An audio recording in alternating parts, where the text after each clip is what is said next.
Chapter 52. Isabel. Miami Beach, Florida, 1994. Home. This was the coda to Isabel's song. She stood with a trumpet in hand, a gift from Uncle Guillermo, Lito's brother. She wasn't on a sidewalk in Havana, but in a classroom in Miami. It was her second week of school and the first day of band class, the day they auditioned for their places in the orchestra. Isabel twiddled her fingers on the trumpet's keys. She couldn't believe she was standing here, in this classroom, less than a month after stumbling onto Miami Beach with her baby brother in her arms. So much had changed, so quickly. After her mother and brother had been taken to the hospital and given a clean bill of health, Lito's brother Guillermo took them in until they found a little apartment of their own.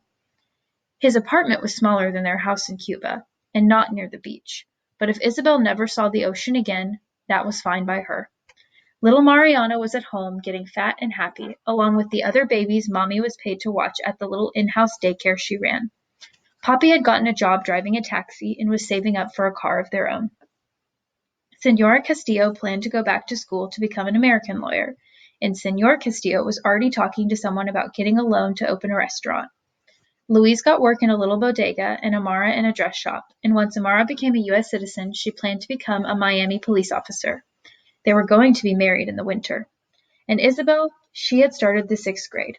It was hard because she didn't speak English yet, but there were other Cuban kids there, lots more Cuban kids, a few who had come to America by boat like her, but more who had been born here, Cubano-Americanos who still spoke Spanish at home.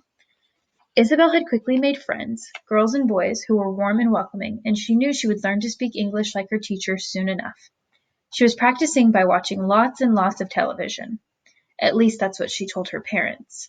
She would learn, and in the meantime math and Spanish and art class all still made sense. And so did music. Senor Villanueva and the other students waited for her to play. Isabel had practiced for weeks for this moment. At first she couldn't decide what song to play. But then, while watching a baseball game with her father, she had figured it out.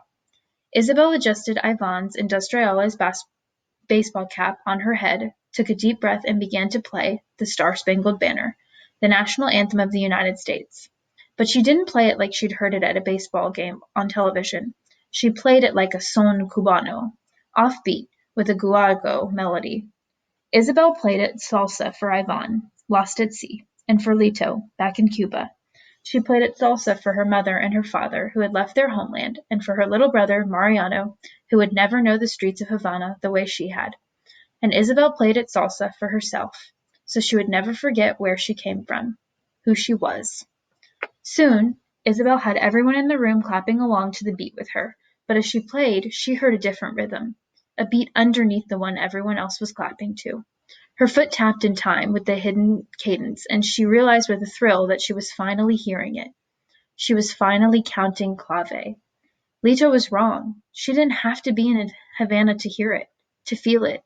She had brought Cuba with her to Miami. Isabel finished with a flourish, and Senor Villanueva and the other students cheered.